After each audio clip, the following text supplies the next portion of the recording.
Cuando habla un maestro, es la vida quien habla. Se iluminan los sueños. Cuando habla un maestro, se hace luz la palabra. Cuando afronta el deber de ser fuente y espejo. Muy bien, muy buenas tardes. Mi nombre es Giovanni Cardona Montoya. Yo soy el vicerrector académico de la institución universitaria CEIPA en Colombia. Soy doctor en ciencias pedagógicas, pero también tengo una formación previa de pregrado y maestría en economía y estudios internacionales. Quiero agradecerle a la Universidad de Santander, particularmente al CECIP, a la doctora Teresita Díaz, a quien conozco hace muchos años por razones de vínculos académicos importantes que hemos tenido en América Latina. Quiero agradecerles por esta invitación para compartirles algunas ideas sobre un tema que sé que a todos nos está interesando, del cual se viene hablando mucho, y quiero plantear una perspectiva propia, no tanto para dejar muchas respuestas como para dejar más bien preguntas. Y son preguntas que son de interés del sector público, son preguntas que son de interés del sector privado, pero creo que son preguntas de mucho interés de la academia. Y lo digo de la academia porque gran parte de los retos que enfrentaremos en el futuro cercano requieren de respuestas innovadoras, requieren de estrategias que tal vez nunca hemos implementado. Y ahí la academia va a ser fundamental, ¿sí? Es muy probable que frente a situaciones que queden o a consecuencias que queden de la pandemia, se requieran realmente salidas creativas, porque tal vez las salidas tradicionales no van a alcanzar para resolver la complejidad de problemas, no solo de la pandemia, sino que van a quedar como resultado de ciertas consecuencias que probablemente van a ser permanentes. Yo quiero comenzar haciendo una reflexión de dónde nos encontramos. Y esta foto para mí es, aquí estábamos nosotros en noviembre del año pasado, cuando oíamos de algo que estaba sucediendo en Wuhan, en China, y se hablaba de un virus, pero nosotros hoy realmente estamos aquí. Nosotros hoy estamos dentro de las nubes. Nosotros estamos navegando sin visibilidad. O sea, hoy tratar de anticipar, hablar de la pospandemia, el post-COVID, es muy complicado porque nosotros no hemos salido de él. Y aunque esta no es la primera pandemia y seguramente no será la última, esta pandemia sí está teniendo características particulares que nos dificultan comenzar a construir escenarios posteriores cuando no hemos terminado de clarificar qué es exactamente lo que está sucediendo. Yo por eso quiero plantear dos tesis iniciales. La primera es que quiero sugerir tres perspectivas a tener en cuenta. Y segundo, quiero hacer una remembranza histórica que creo que sería muy valiosa en este momento. Las tres perspectivas que planteo son las siguientes. La primera es la mirada más obvia que los economistas utilizan o utilizamos, y es hacer el análisis de la situación actual y de la pospandemia desde la perspectiva del ciclo económico. El crecimiento del Producto Interno Bruto, alrededor del cual gira de una manera más o menos consistente el desempleo. Digo de una manera más o menos consistente porque el crecimiento no tiene que estar asociado permanente o proporcionalmente a la generación de empleo, pero sí hay un vínculo entre recuperación de la economía y recuperación de los empleos en general. Entonces, esta es la primera perspectiva, es preguntarse, bueno, ¿qué tan aguda será la recesión que estamos empezando a vivir, que apenas estamos empezando a medir? Hoy tenemos datos más o menos consolidados de abril, pero habrá que mirar mayo, que fue un mes muy significativo dentro de la pandemia, en este caso en América Latina, para ver realmente de qué se va a tratar el posible proceso de recuperación económica. Sin embargo, el crecimiento se queda corto, el Producto Interno Bruto es poco a la hora de analizar las consecuencias y los escenarios posibles que viva la economía o la dinámica socioeconómica después de la pandemia. Y aquí es importante retomar ideas que tienen que ver con el desarrollo económico. ¿Sí? El desarrollo económico es más que el crecimiento no garantiza una adecuada distribución, así que hay que hablar de crecimiento, pero hay que hablar de distribución, pero también el mismo crecimiento sostenible en el largo plazo requiere hablar de optimización. Y es uno de los objetivos recurrentes de los actores económicos, como con menos recursos obtener mayor cantidad de bienestar o generar mayor cantidad de productos, y lo mismo las personas, como con menos ingresos acceder a mayores niveles de bienestar. Entonces, los temas del desarrollo tienen que ser parte de la conversación. El crecimiento del Producto Interno Bruto o la recuperación no van a ser suficientes para entender cuál es el mundo que vamos a vivir en el momento en que, digamos, ya la crisis sanitaria se supere. Y hay un elemento adicional, y es que desde hace ya varias décadas venimos reflexionando la idea del desarrollo en términos sostenibles. O sea, tal vez no era una pregunta que se hacía mucho hace 70, 80 años, pero hace medio siglo sí nos lo hacemos. No solamente cómo se optimiza y se distribuye hoy, sino cómo se garantiza la pervivencia del sistema, la pervivencia de la humanidad en las décadas posteriores. Entonces, el tema del desarrollo sostenible tiene que ser parte de estas perspectivas. Y la tercera perspectiva, que creo que es relevante, es con qué lógicas de pensamiento estamos analizando los procesos económicos, el actual y los escenarios futuros, ¿sí? Hay que reconocer que aunque la academia se esmera en ser muy amplia en el análisis de perspectivas teóricas, doctrinas sobre el desarrollo económico, sobre la economía a nivel macro, a nivel micro, a nivel internacional, la realidad es que las sociedades tienden a tener ejes referenciales principales.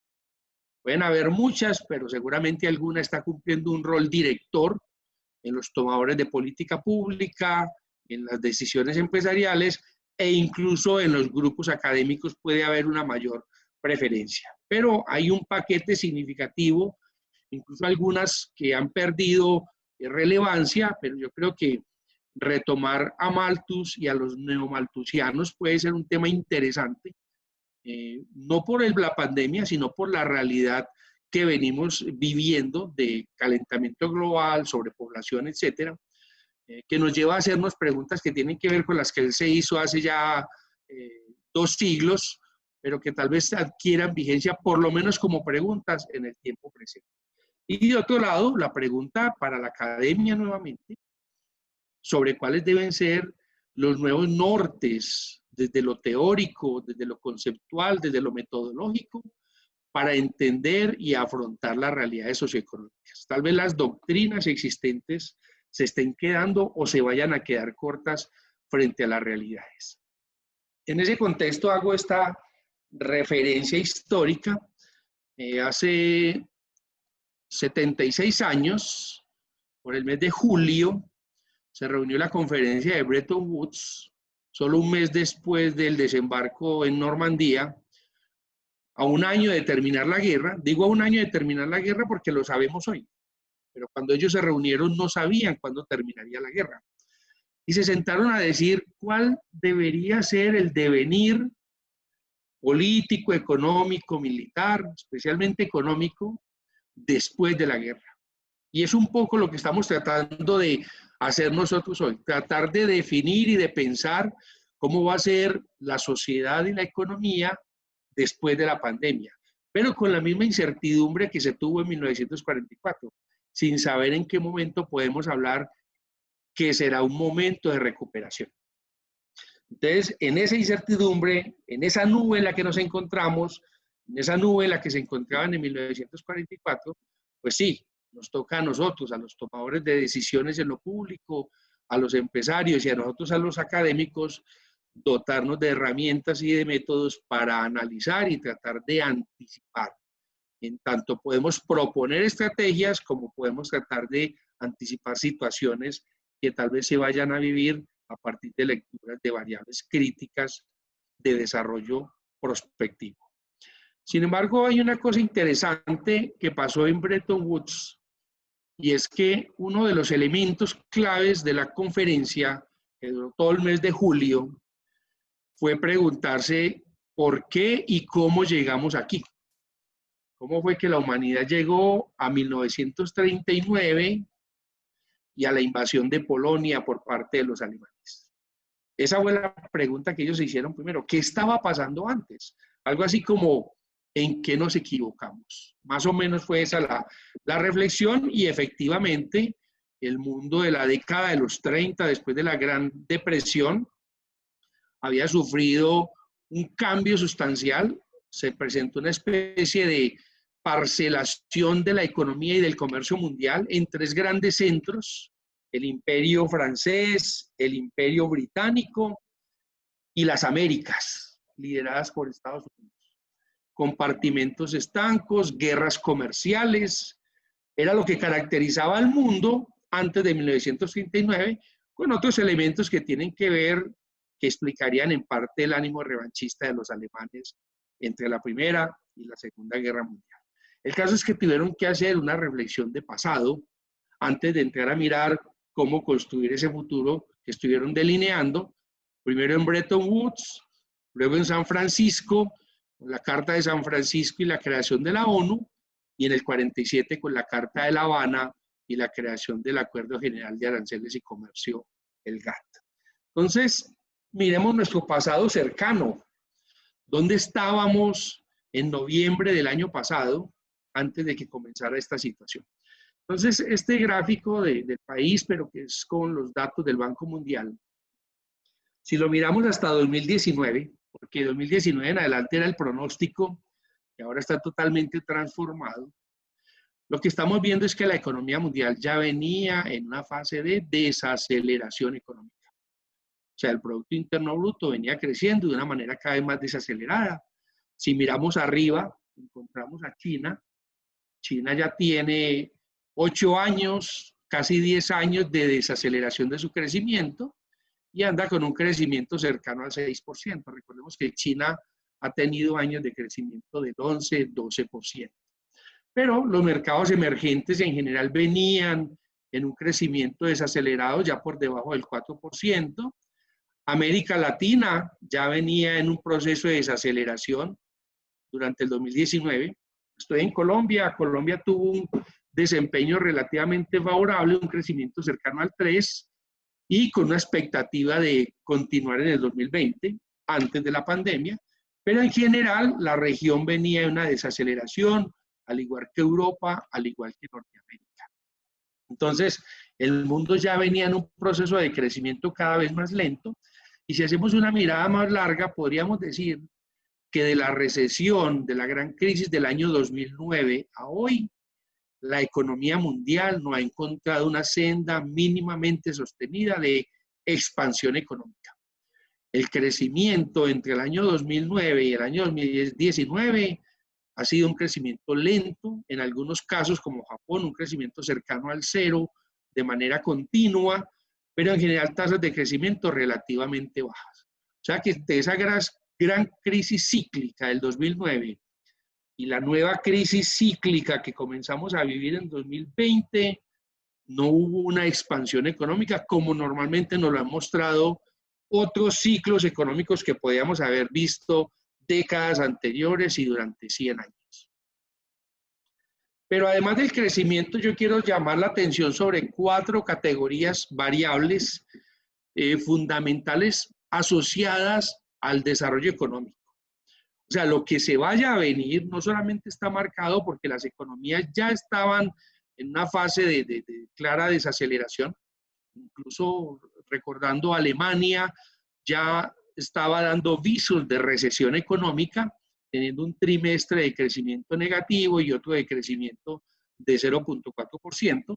Alemania es la locomotora de la Unión Europea y es una de las tres o cuatro grandes locomotoras de la economía mundial.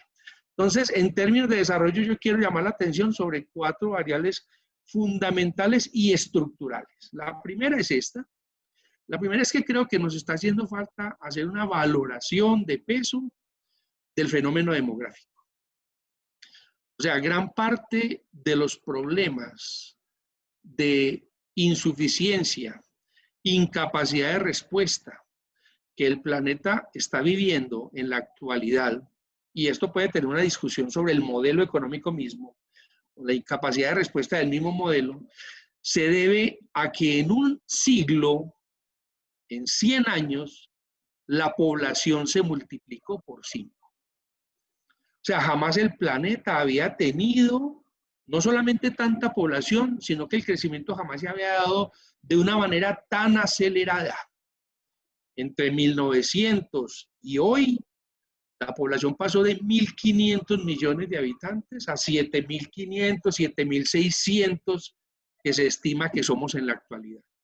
Entonces, no solo es el volumen, sino la velocidad con la que se dio este crecimiento, comparado con lo que ha sido la evolución de los procesos tecnológicos, políticos, culturales, que no han tenido transformaciones tan significativas, pero que requieren dar respuesta a esta realidad, y es que somos una población sumamente grande, que hemos crecido muy rápido y que somos muy grandes en términos de planeta. Y voy a pasarme a esta y luego me regreso a las otras dos. Cuando digo que somos muchos en términos de planeta, es que el planeta ahora sí, desde el siglo XX, está mandando señales de que es un planeta de recursos limitados. Y limitados para la población que somos. Este gráfico que es la huella ecológica de la humanidad y que tiene datos del 2019, nos dice que nuestra capacidad de producción, intercambio y consumo agota los recursos que el planeta produce en un año, los agota el 31 de julio. Y que el resto del año estamos consumiendo recursos de reserva. O sea, hoy estamos necesitando mucho más que un planeta para mantener el ritmo de producción, intercambio y consumo. Y esta es una tendencia creciente, ¿sí? Desde 1987, la humanidad viene consumiendo más recursos al año que los que el planeta es capaz de reproducir al año. Me refiero a la vida, recursos vegetales, recursos animales. Y esto tiene que ver con el modelo socioeconómico, pero también con el crecimiento acelerado de la población, que si bien se viene desacelerando, pues ya somos 7.500. Lo que quiero decir con esto es que algunas preguntas de desarrollo sostenible que hoy nos hacemos, hace 100 años, no nos las hubiéramos hecho, porque la capacidad de destrucción de la población de la época y con la tecnología de la época y el tren de consumo de la época, pues eran muy inferiores a la capacidad de reproducción del planeta. Por eso hablar de talar árboles en el siglo XIX no implicaba una preocupación de sostenibilidad. Hoy claramente sí lo es y de manera crítica. La tercera categoría que creo que debemos tener en cuenta para pensar hacia dónde vamos o cómo vamos a hacer para retomar o perfeccionar nuestra senda, porque esto no quiere decir que tengamos que retomar la senda por la que veníamos. El tercer elemento es el tema de la revolución tecnológica, la transformación digital, la economía 4.0. Esto es una realidad de apuño. Los datos que hay aquí son sumamente fehacientes, a pesar de la mala distribución de la riqueza. A pesar de que tenemos 2.000 millones de personas que pueden estar viviendo con $2 o menos al día, que viven en lo que Prahalad llama la economía en la base de la pirámide, la verdad es que la conexión tecnológica está abarcando a gran parte del planeta y lo viene haciendo en muy poco tiempo. Digamos que estos datos que hay aquí se han gestado en 20, 25 años aproximadamente. Estamos hablando que de 7.700 millones de habitantes, 5.100 tienen un teléfono celular. Y eso lo vemos. Vemos gente con muchas limitaciones de ingresos, limitaciones de vivienda, con limitaciones alimentarias, pero con un celular. Lo veo en Colombia y estoy seguro que lo estamos viendo en países de América Latina y se está viendo en países de Asia y bueno, ni decirlo en los países industrializados. De esos 7.700, 4.500 son usuarios de Internet de alguna manera. O sea, casi el 60% de la población mundial está accediendo a Internet de alguna manera. Claro, nos está faltando el 41%, pero frente a un fenómeno tan nuevo, Internet, informática y dispositivos, que es un proceso que la humanidad viene viviendo en los últimos 35 años, pues hablar del 60% es bastante significativo. Y que estamos hablando de que casi 4.000 millones, 3.800 millones de personas están conectados a redes sociales. O sea, la mitad del planeta es usuaria de redes sociales. Esa es otra realidad. Y por último, quiero señalar este cuarto elemento, es una realidad del desarrollo económico. Y es que la humanidad ha entrado en los últimos 50 años en una profundización significativa de los niveles de especialización. La división internacional del trabajo se ha transformado a tal nivel que ya no hablamos de empresas que hacen productos, sino de empresas que hacen tareas en cadenas globales de producción de productos. Este ejemplo de un avión mostrando los componentes más relevantes y cómo cada uno de esos componentes es elaborado por empresas diferentes de diferentes países a lo largo y ancho del planeta. Hoy, casi la mitad del comercio exterior que se da entre la Unión Europea y los países del este asiático, especialmente China, Corea, Taiwán, Singapur y la India, no es un comercio de productos terminados, es un comercio de componentes, de partes, de software, de chips, de dispositivos para elaborar productos finales. Y estoy hablando de desde la Unión Europea hacia los países del este asiático y desde Estados Unidos hacia los países del este asiático. Estamos hablando de casi el 50% de ese comercio. Estas son 4 categorías fundamentales que nos dan una idea de cómo estábamos nosotros antes de noviembre del 2019, antes del primer trimestre del 2020, cuando la pandemia, esta sí, y hay que decirlo, es una pandemia especial, cuando esta pandemia adquirió el carácter global, planetario, en más o menos 6 meses lo logró, con unas incidencias que generan diferencias frente a lo que fueron las pandemias que hemos tenido en otras épocas. Aquí hay algunos temas y unos tópicos de carácter sanitario, donde no pienso ahondar mucho, no es mi tema, ¿sí? Pero sí creo que ahí hay una relevancia de entender que el coronavirus tiene unas características y se ha dado en un momento histórico probablemente que hace que sus características de impacto tengan la fuerza que no tuvieron otras pandemias, por lo menos en términos de impacto de corto plazo, o sea, la inmediatez con la cual el planeta entró en crisis.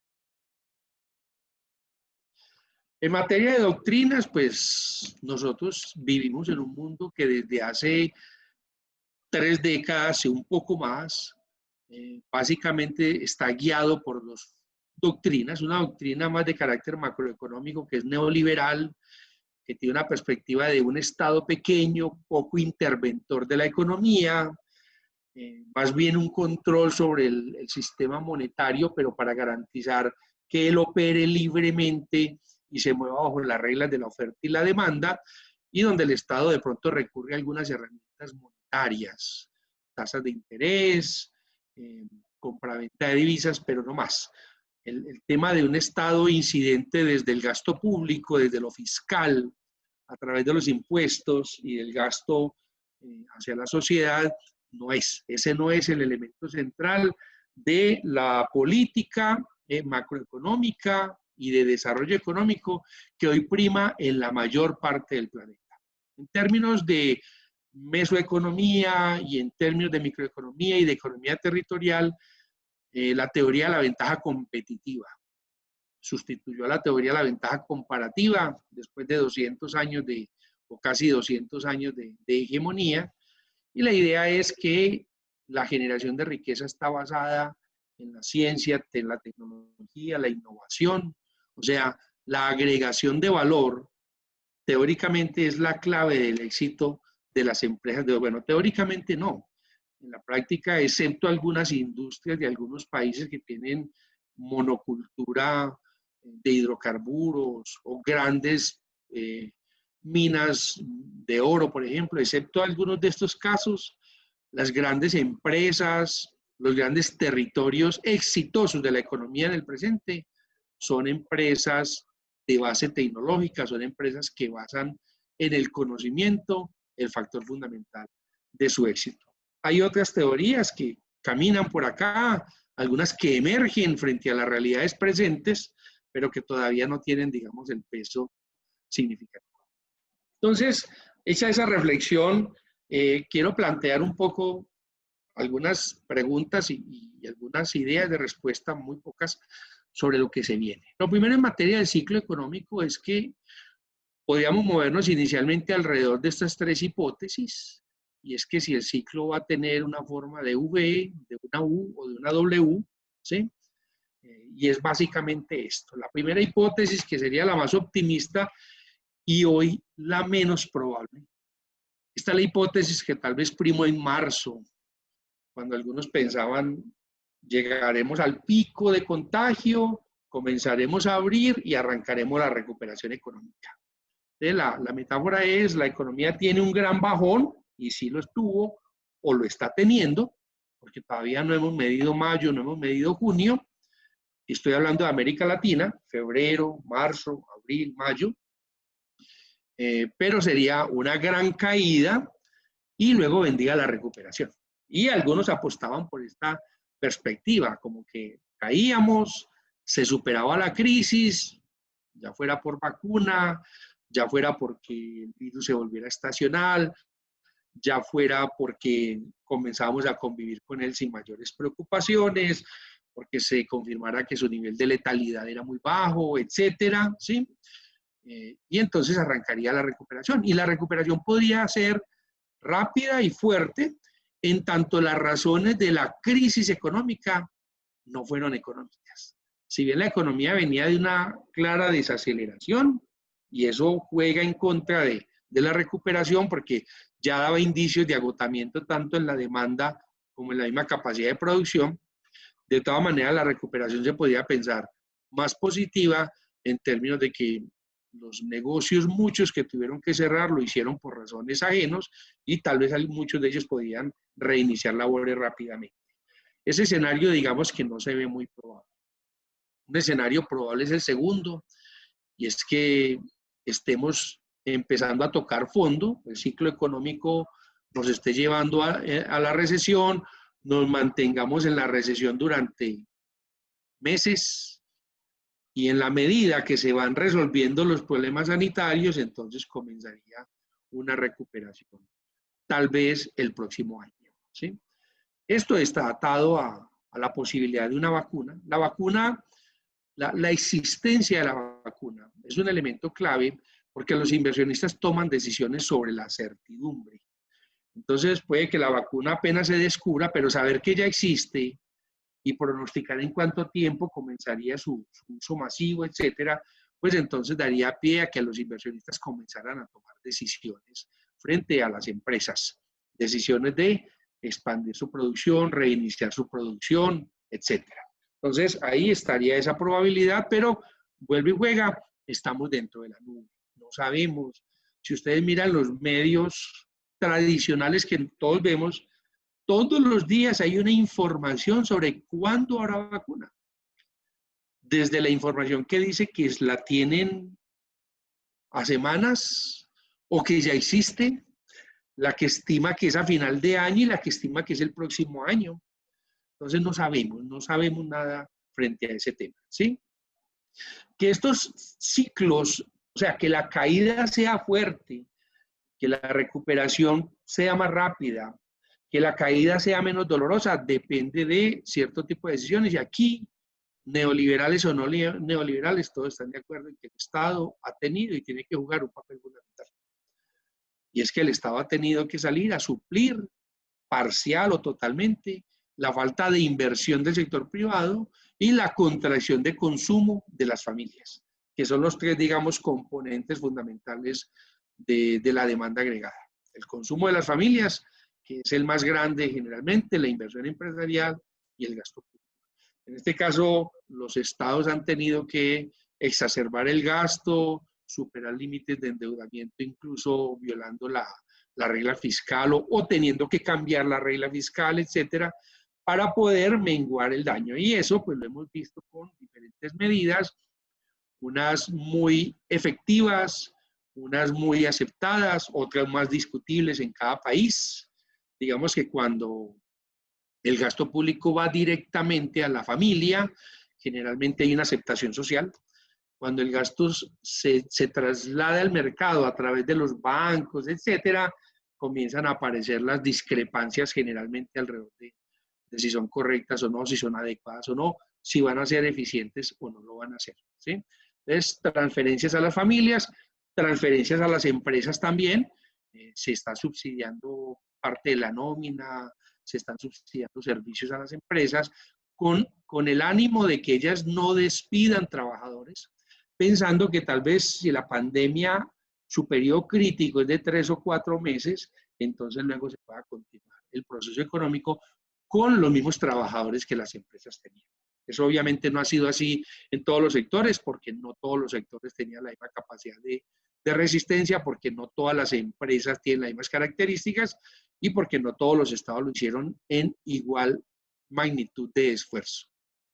Y la tercera, el tercer escenario posible, está muy atado a lo sanitario, es que tal vez el mundo está empezando a una recuperación económica, especialmente notorio en Europa, donde se inicia la reactivación, en China, donde se inicia la reactivación, en algunos países de América Latina, donde hemos ya abierto la puerta para que ciertas actividades que se suspendieron totalmente durante un mes, ya comienzan a operar con alguna restricción, pero es el riesgo de que no aparezca la vacuna, no se anuncie la vacuna con prontitud, digamos en el segundo semestre, y que haya un rebrote que pueda obligar nuevas cuarentenas. Entonces la W es volver, después de una lenta recuperación, volver a caer para entrar en una segunda fase. Y esa probabilidad está hoy, digamos, está muy latente. Si ustedes se dan cuenta, en todos los países, y esto es como el ciclo planetario, donde se ha venido abriendo la economía, en China, en Corea del Sur y ahora en Europa, comienzan a aparecer algunas señales otra vez de que se acelera la expansión del contagio, y eso podría ser que si llegase a los niveles críticos, los niveles críticos básicamente están asociados a la crisis y la incapacidad de cobertura del sistema de salud. El tema no es tanto el número total de contagiados como el porcentaje de contagiados que requiere una atención médica en unidades de cuidados intensivos, las cuales son muy limitadas en todas las ciudades y en todos los países, y es ahí donde aparece la necesidad de volver a pensar en una cuarentena. Entonces ahí están los tres escenarios y creo que hoy no podemos hablar de tres, sino solamente del segundo y el tercero, y estaría este cuarto posible escenario.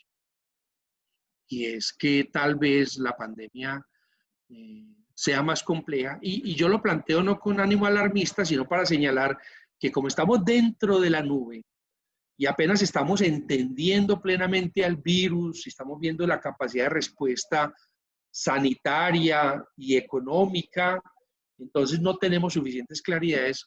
Una posibilidad es que tengamos una normalidad de corto y mediano plazo aquí donde estamos hoy. O sea, que el desempleo que se generó en marzo, abril, mayo, junio, no sea un desempleo cíclico, sino que un porcentaje significativo de ese desempleo se quede estructural por el resto del año, por el próximo año, en tanto realmente no seamos capaces de resolver los temas sanitarios. Este, digamos, sería el escenario más crítico, pero no sería descartable y tampoco se puede, pues, anunciar que este es el escenario más viable, porque definitivamente llevamos una crisis de 6 meses y la información que estamos requiriendo en términos de sanitarios y de salud pública es una información que apenas estamos desarrollando. Habría que esperar qué va a suceder durante el verano en el norte, durante el invierno en el sur y en materia, pues, de logros de los sistemas sanitarios multilaterales y nacionales. Entonces, los determinantes de largo plazo pues están asociados a esta realidad, ¿sí? Por ahora lo único que sabemos, y es lo que puede llevar a darle alguna lógica a los escenarios críticos como la W o la L, es que lo único que sabemos es que el distanciamiento social sí funciona. Él sí reduce los riesgos. Los demás elementos no están comprobados. Que de pronto en el verano el virus no iba a ser tan fuerte, que si son territorios más húmedos o menos húmedos, no hay, sobre nada de eso hay certeza, como no han logrado dar la certeza que todo contagiado se ha inmunizado. Mientras esa respuesta no se dé, hoy lo único que tenemos es el distanciamiento social, y el distanciamiento social es un factor clave para pensar que la economía tendría que ser otra, por lo menos durante los próximos años. Entonces, pensando en una sociedad distanciada, pues quisiera revisar rápidamente estos temas y estas posibilidades de cómo nos veríamos. Lo primero es el tema de que para, digamos, la academia, para el sector público, hay que mirar que esto está afectando de manera diferenciada a los sectores. Están los sectores que están aquí arriba, los de color rosado o rojo, que son los sectores más vulnerables, ¿sí? Son los que tuvieron que cerrar claramente sus negocios y que reabrirlos va a requerir cambios estructurales. Aquí hay que repensar el modelo de negocio. Por eso yo decía destrucción creativa, o sea, cómo se va a repensar los restaurantes, cómo se va a repensar el turismo, cómo se va a repensar el negocio de las aerolíneas, los eventos masivos, los estadios de fútbol, los conciertos, cómo se van a poder repensar si todos vamos a tener que estar separados 1,5 metros y, bueno, con algunas otras restricciones que se requieren, qué tipo de negocio. Entonces aquí lo primero es que hay unas empresas, unas industrias que son las más vulnerables, unas vulnerables de nivel intermedio, como el transporte, el agropecuario, por ejemplo, y unas menos vulnerables, que están en el sector público, y que están aquellas asociadas a las tecnologías de información y comunicaciones. En ese sentido, lo que ya yo quiero señalar acá no tiene que ver solo con la pandemia, sino de dónde venimos. Venimos de un mundo cada vez más interconectado. Entonces, hay que resolver, o sea, no es solo decirlo, es cómo se resuelve para viabilizar teletrabajo y comunicación remota. Esto suena muy obvio, pero no es tan simple. En Colombia, por ejemplo, hoy no estamos en teletrabajo, estamos en trabajo en casa, autorizado. Olvidé la denominación como está planteada, porque si fuera teletrabajo habría que cumplir un conjunto de protocolos que obviamente no podíamos cumplir en 15 días cuando se nos exigió venirnos para las casas, sino que fuera de eso tienen implicaciones de costos, tienen implicaciones sociofamiliares. Toda la gente que trabaja en administración de talento humano está a puertas, está comenzando a ver un escenario de trabajo muy diferente. Ya no solamente la preocupación del trabajador que lleva los problemas de la casa a la oficina, sino que vive en la casa donde trabaja. Y sus problemas familiares hacen parte de su oficina y su oficina hace parte de su dinámica familiar. Entonces, realmente hay muchas preguntas a las que hay que buscarle respuestas creativas, pero que las oportunidades sí están dadas, y eso sucede con el tema del teletrabajo, con el comercio electrónico.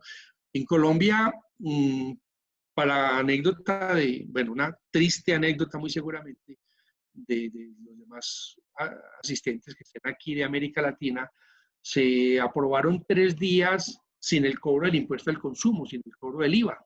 Y el primer día fue la semana pasada, ¿sí? Una decisión del gobierno con el ánimo de dinamizar la economía. Ese tipo de medidas son muy cuestionables sobre su verdadero impacto en términos de empleo, crecimiento económico, etcétera. Pero bueno, la realidad es que la medida se tomó y fue caótico, que a la gente se le olvidó qué era la cuarentena y qué era la pandemia, las filas interminables, los tumultos para ingresar a las tiendas a comprar electrodomésticos, etcétera. Es muy posible que en 2 semanas estemos viendo las consecuencias de ese error, en mi concepto, de quien tomó la decisión desde lo público y de ese error de la población que no dimensionó lo que nosotros estamos viviendo en este momento. El tema de la deslocalización de los servicios, la posibilidad de que los servicios se presten con condiciones remotas, etcétera. Y aquí hay un tema interesante que tiene que ver con las cadenas globales de valor, pero que tiene complicaciones en materia también de legislaciones laborales a nivel internacional. Y obviamente pues está el tema de las particularidades de cada servicio. Yo puedo hablar de e-commerce, puedo hablar de teletrabajo, pero muchas preguntas no le sirven a quien hace un concierto de rock. Tal vez por ahí él encuentra solo parte de sus respuestas, pero la más importante no lo va a encontrar ahí, o una aerolínea. Pero bueno, de esto se trata precisamente. ¿Cómo es que se miran elementos que sí puedan ayudar a reorganizar estas industrias, pero también hay que analizar las particularidades de cada una? Bien, el otro tema es que hay que repensar el trabajo, pero el trabajo está viviendo una gran crisis de la pandemia, pero el trabajo es estructural, es estructuralmente crítico, y es estructuralmente crítico en América Latina, en los países en vía de desarrollo. Colombia es un país de 21 millones de personas ocupadas, 22 millones aproximadamente, es 21 punto algo, y el 70% del empleo lo dan micro, pequeñas y medianas empresas. Las medianas empresas generalmente son empresas más o menos estructuradas, con 250 trabajadores, estructuradas en términos administrativos, financieros, ¿sí? Pero la pequeña y la micro, que representan de ese 70%, el 90% de ese universo, o sea, el 63% del total, sí son empresas frágiles. Y esas empresas fueron las que más generaron efecto de desempleo inmediato. Porque son empresas que si no venden, no hay ingresos, y si no hay ingresos no puedes pagar la nómina.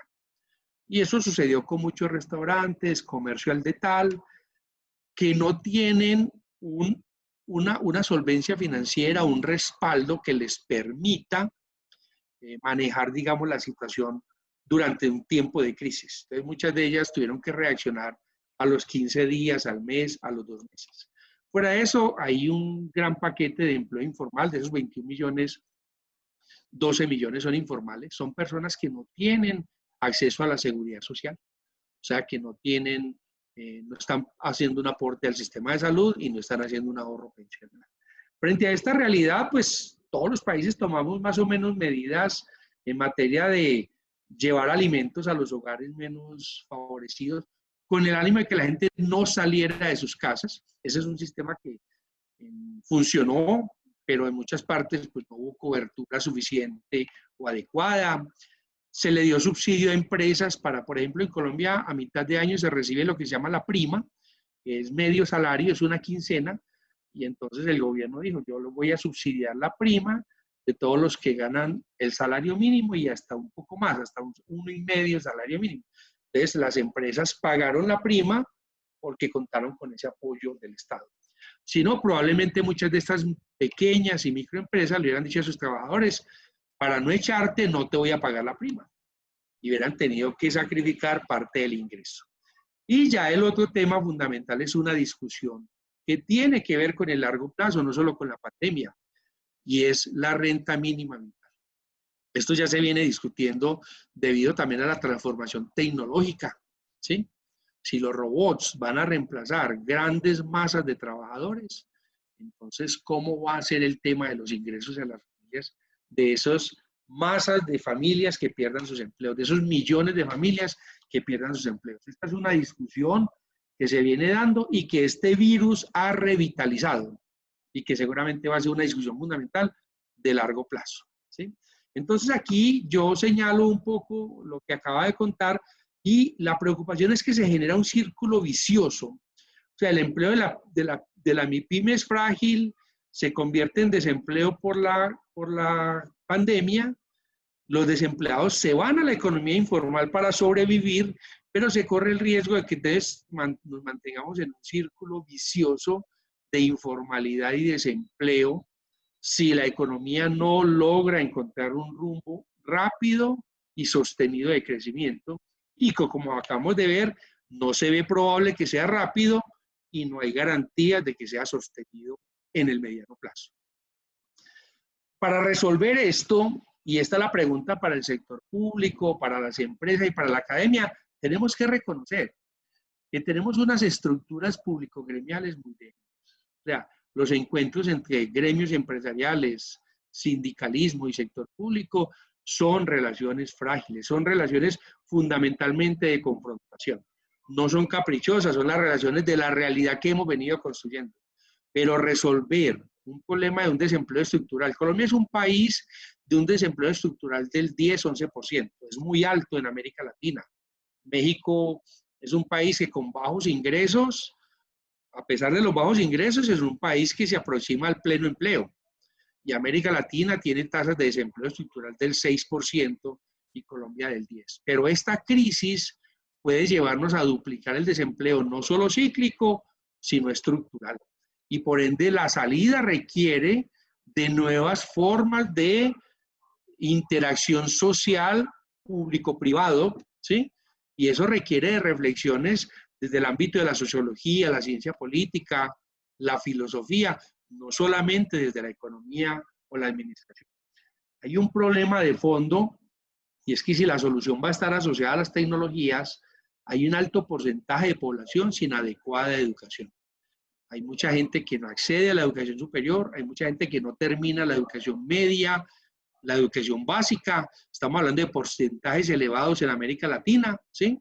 En Colombia el dato es sumamente significativo, pero fuera de eso hay un problema de calidad de una educación superior que esté formando para una sociedad en redes e interconectada.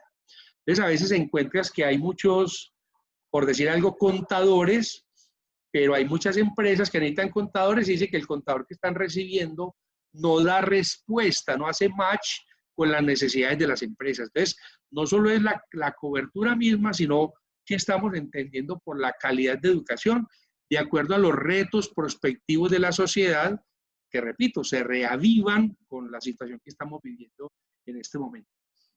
En los países en vía de desarrollo, creo que esa clasificación sigue teniendo vigencia. Mercados emergentes es un término interesante, pero que a veces da la sensación positiva que esconde el lastre de problemas estructurales como pobreza, desempleo, analfabetismo, etc.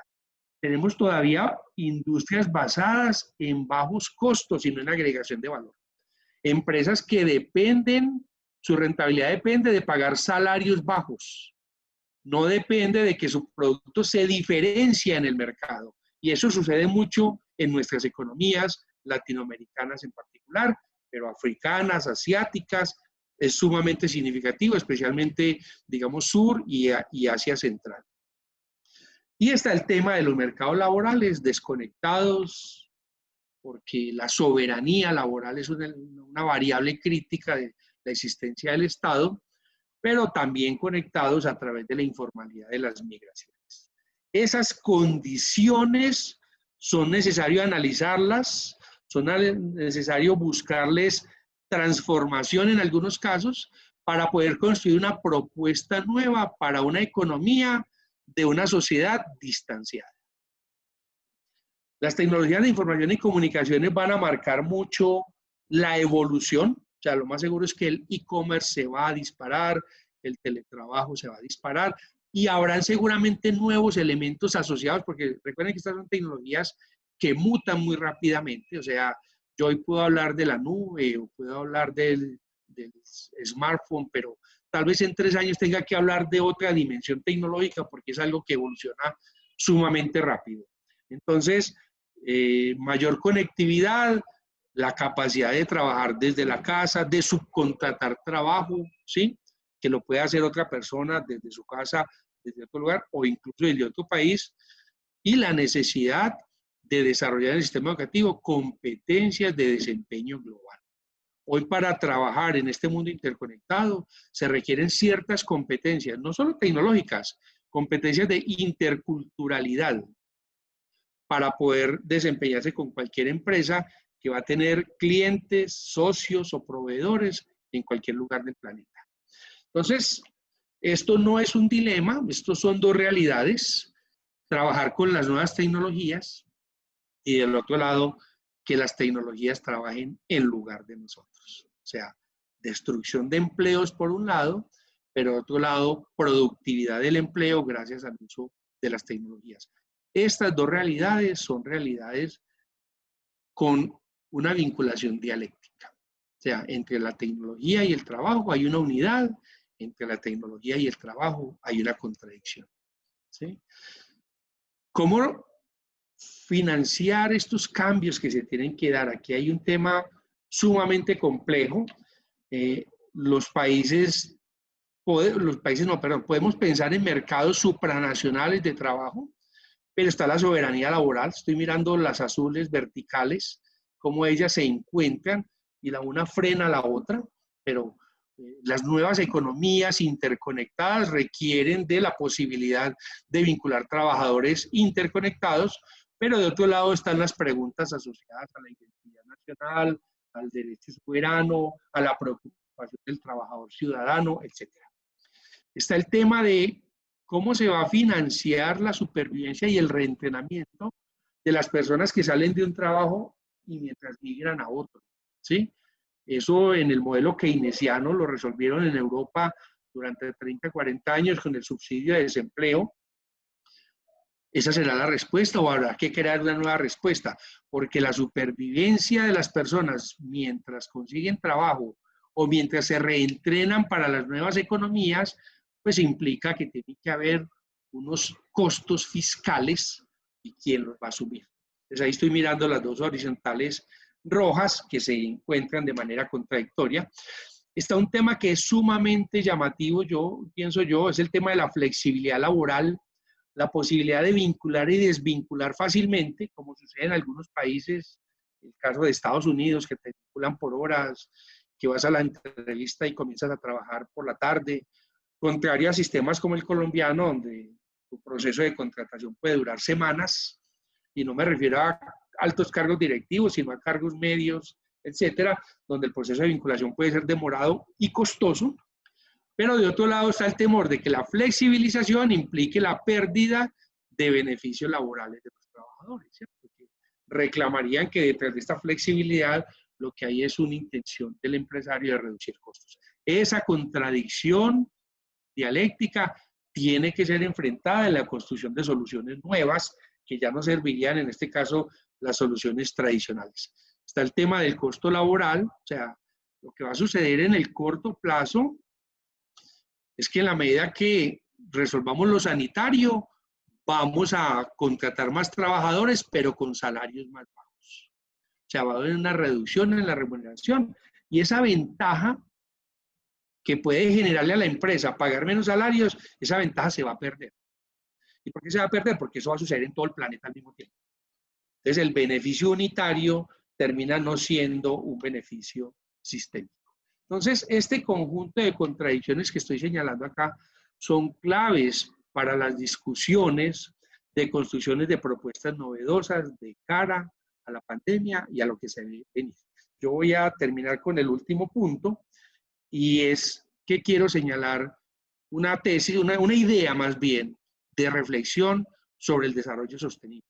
Porque como decía yo al comienzo, la pandemia es una cosa que nos está haciendo reflexionarlo todo, pero nosotros ya veníamos con problemas de insostenibilidad del desarrollo desde hace varias décadas. El calentamiento global cada vez se convertía en un problema más crítico y discutible, ¿sí? De debate global, de debate local, de debate académico, al igual que los problemas de la insostenibilidad social.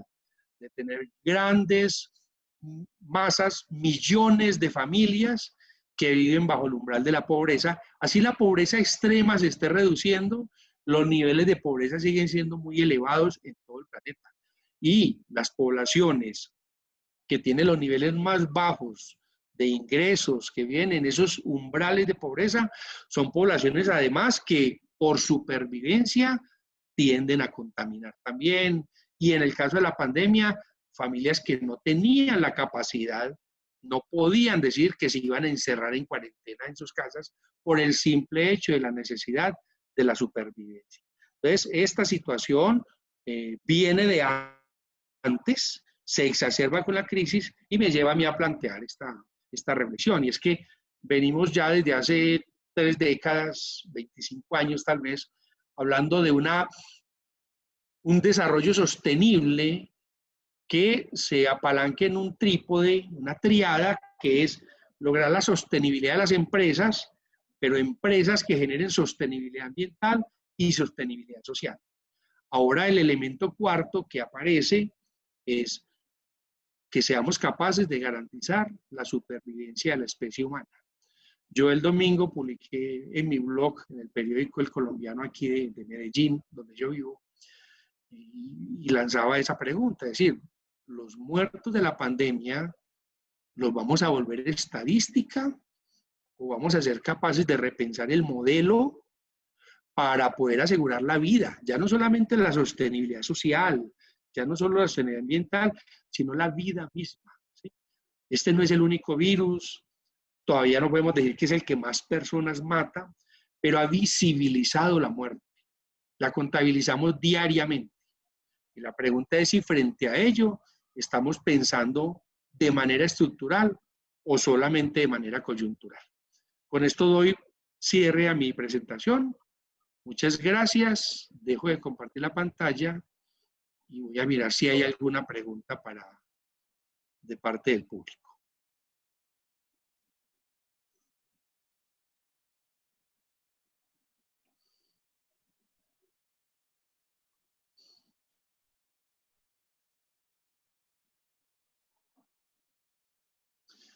Bueno, hay una pregunta de una colega. Voy a arrancar por esa y luego me voy a devolver, porque acabo de leerla. De si algún país se ha beneficiado de esta pandemia, ¿sí? Ese es un análisis geopolítico que yo pienso que hay que hacerlo con mucho cuidado, ¿cierto? De hecho, hay que reconocer que en medio de esta crisis hay sectores económicos que se benefician porque sus servicios son los más necesitados, digamos el abastecimiento de ciertos materiales quirúrgicos, médicos, sanitarios, etcétera. Seguramente haya habido un dinamismo. El sector agro y de alimentos ha mantenido una dinámica porque es el que más se ha tratado de sostener, ya no solamente con el gasto de las familias, sino el Estado tratando de darle ingresos a quienes no los tenían para que accedan a los alimentos. Entonces, digamos que esa parte es normal. Ya en otros términos, las reflexiones geopolíticas, sobre eso hay hipótesis y yo no me atrevería todavía a sacar conclusiones. De hecho, es recurrente que quienes piensan un poco en estas dinámicas de que haya las confabulaciones, de que las Torres Gemelas no las tumbó Al Qaeda, sino el mismo FBI, etcétera. Sí, ese tipo de cosas, pues siempre queda la duda porque raras veces se logra llegar a un nivel de respuesta, por lo menos consistente para nosotros, digo los académicos, y yo esperaría lo mismo para empresarios y para funcionarios públicos, porque creo que hay que ser muy cuidadosos y no hacer parte de un juego. Yo tengo una postura propia, yo sí creo que hay una geopolítica de potencias que se enfrentan entre ellas. No creo que tengamos un mundo muy multilateral en el sentido de que los países soberanos tengamos todos un peso más o menos relevante. Creo que hay países que tienen muy poco peso relevante en términos geopolíticos, pero sin embargo no me atrevería a anticipar, digamos. De hecho, no creo, como van las cosas, que uno pueda pensar que China va a ser el gran ganador de esto, como algunos señalan de pronto. Creo que los números muestran que Los números no, la dinámica muestra que probablemente China va a seguir teniendo problemas con la pandemia durante este segundo semestre. Entonces, no lo vería, pero pues dejo abierta tu pregunta para, digamos, otras perspectivas de algunas otras miradas conceptuales diferentes a la que yo pueda tener, ¿sí? Bueno, voy a mirar por acá.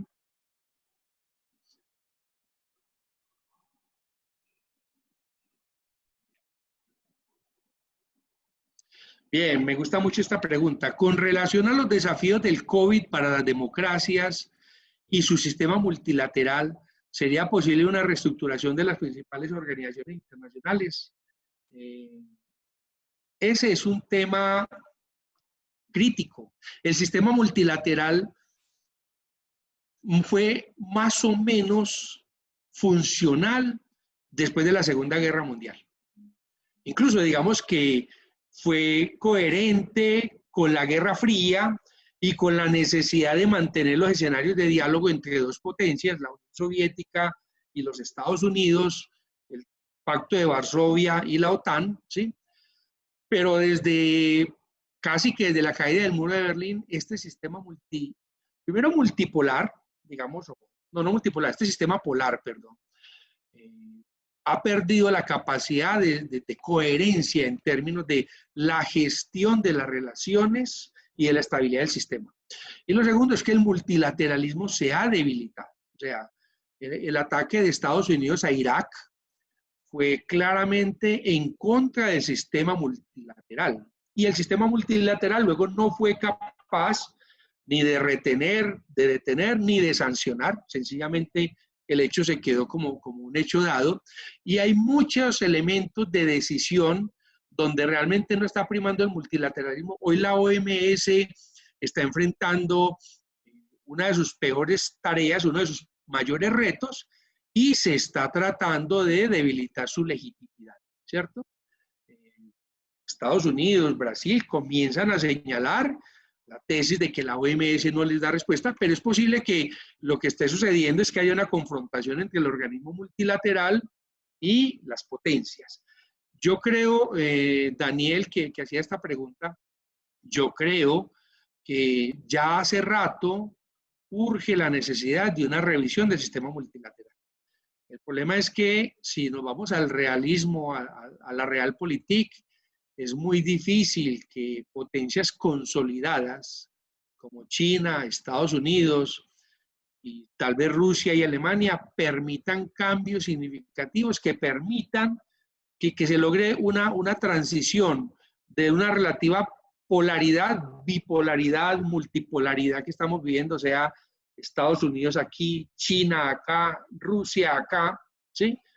Pasar de esa a un mecanismo que sea más multilateral, donde el voto de los estados soberanos tenga peso, donde la racionalidad científica tenga peso en el análisis de los problemas que se van a resolver. Y no hablaría de un mundo perfecto, pero sí de una migración un poco más hacia allá. Hoy la ONU sigue preservando, por ejemplo, un organismo central, que es el Consejo de Seguridad, en el cual 5 potencias siguen preservando una potestad que limita de manera significativa las decisiones que democráticamente se tomen. Es decir, la mayoría de los países miembros de la ONU, y cuando digo la mayoría me refiero a que 150 países digan que sí, plantean un tema crítico, con que una de estas 5 naciones diga que no, la decisión no se toma. Entonces, el problema del sistema multilateral está debilitado. Esta crisis podría conllevar apertura hacia nuevas oportunidades, pero esto requiere también de nuevos pensamientos, desde la academia, desde los tanques de pensamiento y de nuevas fuerzas políticas, muy probablemente en los países, que generen discusiones alternativas a los debates tradicionales. Porque de resto va a ser muy poco probable que un país como Estados Unidos, incluso con demócratas en el poder, porque no solo se trata de cuando son republicanos, o esta vez Trump, o la vez pasada Bush, que eran muy ajenos a la idea de lo multilateral, a la idea de la negociación y la concertación. No solamente son ellos, realmente la élite de ese país, incluso en épocas de gobiernos demócratas, ha provocado cambios muy pequeños de cara a fortalecer el sistema multilateral. Entonces, Daniel, habría que ver la complejidad de hasta dónde nos va a llevar la crisis, porque, repito, estamos dentro de una nube. Esta crisis sanitaria no se ha superado y no tenemos claro cuándo la vamos a superar. Bueno,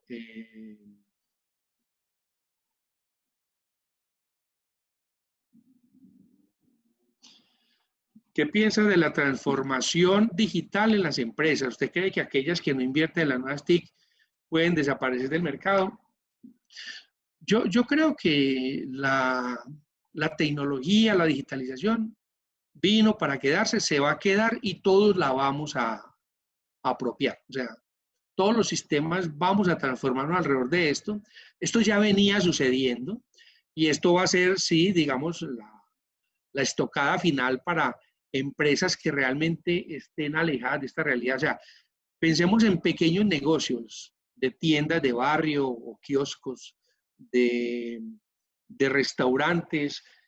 Si no tienen conectividad, van a ser arrasados por todas las demás empresas. Entonces, sí, yo creo que la realidad es que la digitalización, la economía en red, el teletrabajo, el e-commerce, los delivery, etcétera, todo esto se va a potenciar y las empresas que no entren ahí, pues van a ser sustituidas.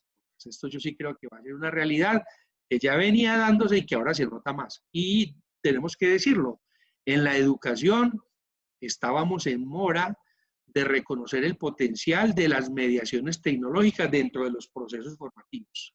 Yo creo que nos quedamos estancados en una discusión de si la educación debía ser presencial o debía ser virtual. Las universidades requieren, los colegios requieren modelos educativos robustos desde lo pedagógico, administrativamente bien concebidos, que recurran a todas las mediaciones posibles. Hoy no hay educación, hoy no hay generación, no hay preservación y no hay transferencia de conocimiento sin el uso de estas tecnologías. Y además, para resolver los problemas de ausencia de cobertura y llegar a poblaciones distantes, o sea, las tecnologías van a ser un gran facilitador, pero que requiere de un fortalecimiento de una comunidad, de una masa crítica que se fortalezca en términos pedagógicos. Pero, repito, como en la educación, sí creo que va a suceder en todos los sectores.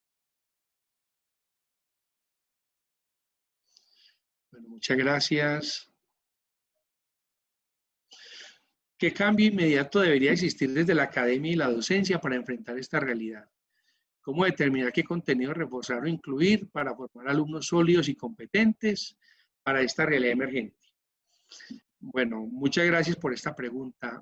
Miren, yo creo que el sistema educativo tiene mora de revisarse y revisarse desde los organismos multilaterales, desde los gobiernos y nosotros mismos desde las agremiaciones de profesores, de estudiantes, etc.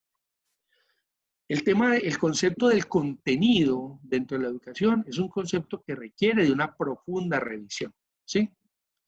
Es impresionante y Toffler de alguna manera ya lo había señalado, el sistema educativo no es el más rápido para entender los procesos de cambio sociocultural y económico, no lo es.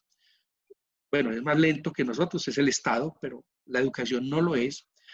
Y es que nosotros tenemos que entender que hubo una época industrial y preindustrial en la cual la transferencia de información era un rol fundamental del sistema educativo, del maestro.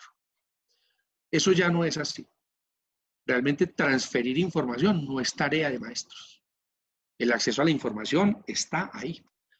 Las preguntas que tenemos que resolver tienen que ver con el desarrollo de capacidades de los estudiantes para encontrar información, procesar información, trabajar con la información, crear conocimiento, resolver a partir de la información. O sea, nosotros tenemos que ayudar al estudiante a desarrollar capacidades y tenemos que dotar al estudiante de métodos de análisis, métodos de síntesis, métodos de interpretación. O sea, el contenido de hoy es un contenido de método, no de dato, porque el dato ya existe con o sin nosotros. Yo sí recuerdo cuando era muy niño, que la biblioteca pública cerraba el viernes a las 6 de la tarde y que si yo no tomaba nota, pues de dónde iba yo a obtener esa información. Ese no es el problema. Y el otro tema es un tema más de fondo y son pedagogías que ya lo han planteado a lo largo del siglo XX, y es que necesitamos que la educación sea un escenario para formar personas reflexivas. ¿Sí? Tenemos que preguntarnos hasta dónde nosotros hemos sido vehículo para sostener sistemas, ¿sí? Hasta dónde hemos sido parte de procesos hegemónicos donde lo que hemos hecho es ayudar a que el estudiante ayude a reproducir el sistema sin cuestionarlo. No se trata de formar personas que se nieguen al sistema, se trata de formar personas que sean autónomas de pensamiento y autónomos de criterio. Yo recuerdo hace 20 y tantos años, aquí en Colombia, estábamos en una discusión en las facultades de negocios internacionales. Se estaba pensando en firmar el Tratado de Libre Comercio de toda América, el ALCA, y eso fracasó. Y de la noche a la mañana el ministerio comenzó a hablar de firmar un TLC con Estados Unidos. Entonces ya no iba a ser un tratado de 34 naciones, sino de Colombia y Estados Unidos. Y comenzó el discurso oficial. Entonces tenemos la primera reunión del ministerio con las academias y las academias comienzan a construir sus propuestas para explicar la importancia del TLC con Estados Unidos. Entonces nosotros, desde mi universidad, nos levantamos en un momentico. ¿Y por qué? Si se iba a firmar este voto y ahora es este, ¿dónde está el gap? Vamos a clarificar cuáles son las diferencias y las implicaciones. No podemos salir a reproducir el discurso oficial. Entonces, la labor de la universidad ya era, y este es un momento nuevamente para enfatizarlo, debemos formar personas reflexivas, personas que tengan la capacidad de discernir y tomar posturas propias, ¿sí? No que tomen posturas prestadas anti-Estado o pro-Estado, sino posturas propias y que sobre esa base hagan realmente su aporte a la sociedad. Yo creo que esta crisis, como a todos los demás sectores, a la academia le sirve para revisar el tema de la importancia de la virtualidad y para profundizar en la idea de necesitamos personas con criterio propio, si es que nos está haciendo falta realmente crear alternativas diferentes. Y tenemos que salir de la discusión entre proteccionismo y libre cambio, entonces hay que trabajar sobre nuevas concepciones, pero hay que construirlas. Y para eso necesitamos gente pensante. Bueno, aquí me preguntan para México, Natalia, vamos a ver. Estoy en Colombia, pero vamos a tratar. ¿Qué es mejor que podemos hacer?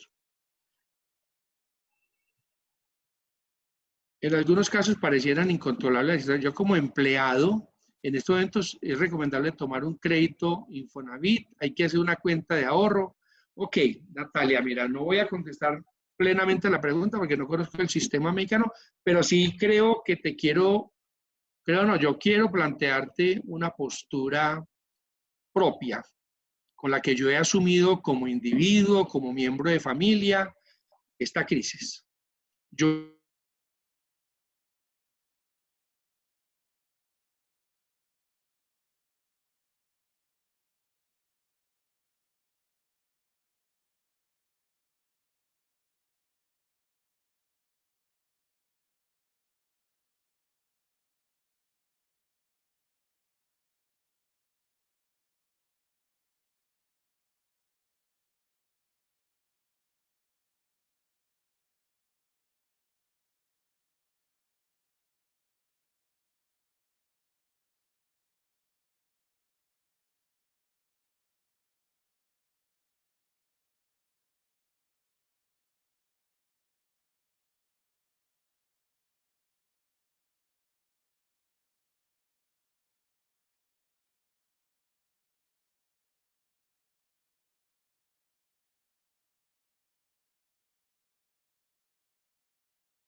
sistema sanitario con COVID, que se vayan. Esa insolidaridad es inaceptable. ¿Sí? Que la gente esté saliendo a la calle para sobrevivir, eso requiere de solidaridad. Es inaceptable que la gente esté poniendo en riesgo su vida porque no puede comer. Entonces, mi postura personal tiene que ser solidaria. Y la tercera postura, que se aproxima un poco más a lo que estás preguntando, se llama frugalidad. Y yo creo que la reflexión de la frugalidad no va a ser solo para la pandemia. Yo creo que el mundo que se viene por la crisis del desarrollo sostenible que ya se venía, no resiste el espíritu de gasto y consumo que hemos mantenido a lo largo, especialmente después de la Segunda Guerra Mundial. Es inaceptable. No hay planeta para ello y ante la incertidumbre que esta crisis nos genera, y es que podamos tener un desempleo estructural fuerte, digamos que el desempleo colombiano del 10 pase al 20 y permanezca así 2, 3, 4 años mientras se va reduciendo, lo que pone en peligro mi estabilidad laboral. Me lleva a una actitud de frugalidad, ¿sí? Consumo más mesurado, vale más lo que soy, vale más con quién convivo que lo que tengo. Entonces, el manejo de los ingresos, el endeudamiento, ¿sí? Debe responder a criterios básicos, a criterios fundamentales de supervivencia de un lado, de solidaridad del otro y de creatividad. Pero no podemos, y no lo estoy diciendo por ti porque no te conozco, pero no podemos volver a esta idea del gasto desmesurado, porque ni el planeta lo resiste, ni la pandemia hoy lo permite.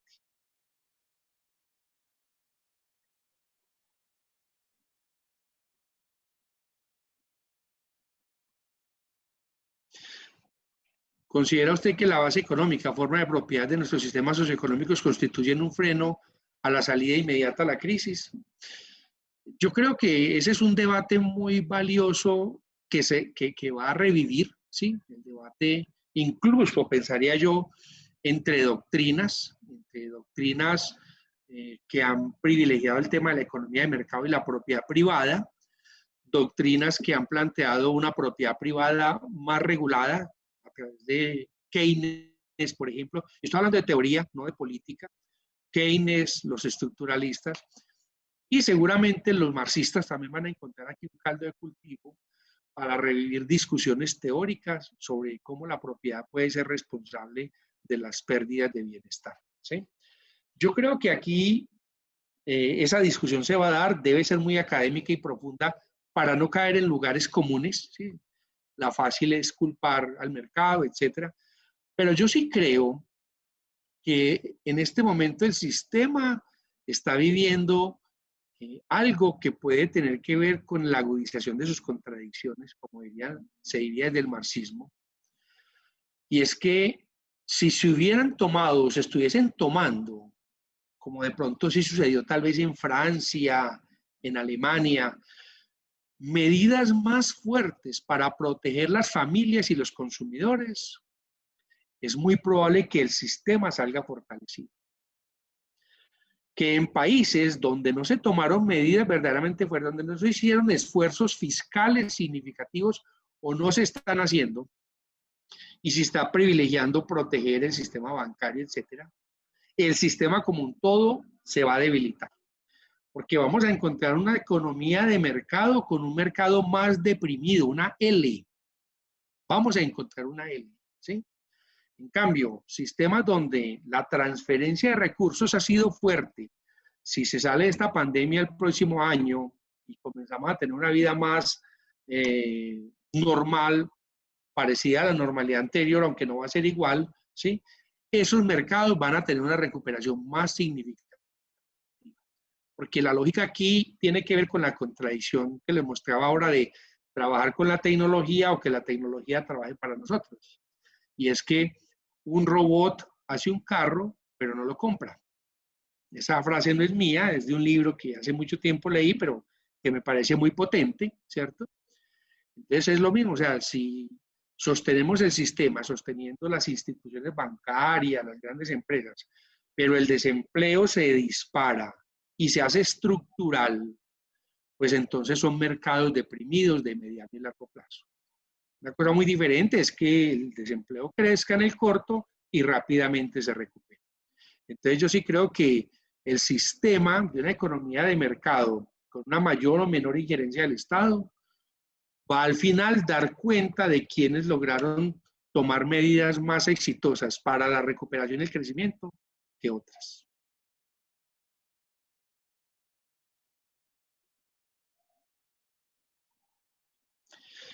Bueno, para la pregunta de cuál considera que debe ser la visión como profesores que debamos proponer o fomentar en los universitarios de cualquier profesión, yo insisto en lo que acabo de señalar.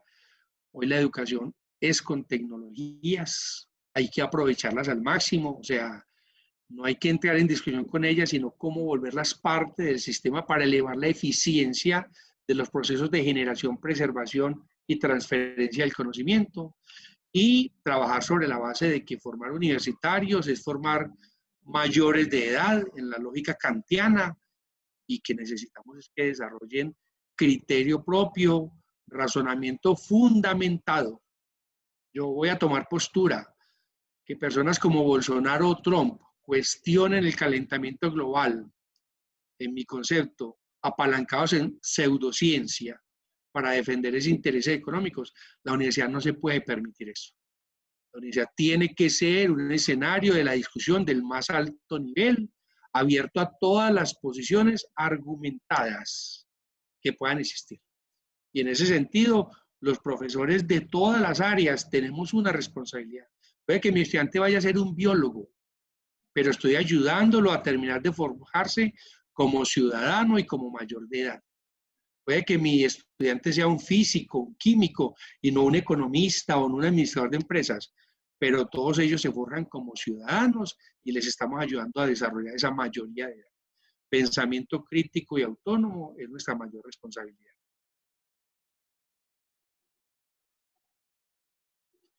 Bueno, con esto cierro mi presentación. Agradezco su presencia, su paciencia, sus preguntas, y espero que las reflexiones planteadas y las preguntas que he dejado, más que respuestas, les sirvan y nos sirvan a todos para que sigamos revisando cómo es que vamos a construir esa nueva realidad, esa nueva normalidad post pandemia, que yo tengo muy claro que la nueva realidad va a requerir de respuestas diferentes si no queremos tener el mismo modelo, pero para una sociedad más deprimida en todas sus dimensiones, no solo en la económica.